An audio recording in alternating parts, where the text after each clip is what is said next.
மதுரை அவனியாபுரம் ஜல்லிக்கட்டு நடத்த ஏற்பாடுகள் செய்யப்படாததால் மாடுபிடி வீரர்கள் மற்றும் மாடுகள் வளர்ப்போர் சோகத்தில் மூழ்கியுள்ளனர்.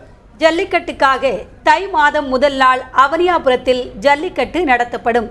ஆனால் இந்த ஆண்டு ஜல்லிக்கட்டு நடத்த தடை விதிக்கப்பட்டுள்ளதால் இதற்கு எதிர்ப்பு தெரிவிக்கும் விதமாக பொதுமக்கள் மற்றும் அரசியல் கட்சியினர் கருப்பு சட்டை அணிந்தும் தெருக்களில் கருப்பு கொடி கட்டியும் போராட்டத்தில் ஈடுபட்டனர். மேலும் கருப்பு கொடியுடன் வாடிவாசலுக்கு சுவாமி கும்பிட சென்றவர்களை போலீசார் தடுத்து நிறுத்தினர். இதனையடுத்து அவர்கள் சாலையின் நடுவே சூடமேற்றி வழிபாடு நடத்தியதால் அங்கு பரபரப்பு ஏற்பட்டது.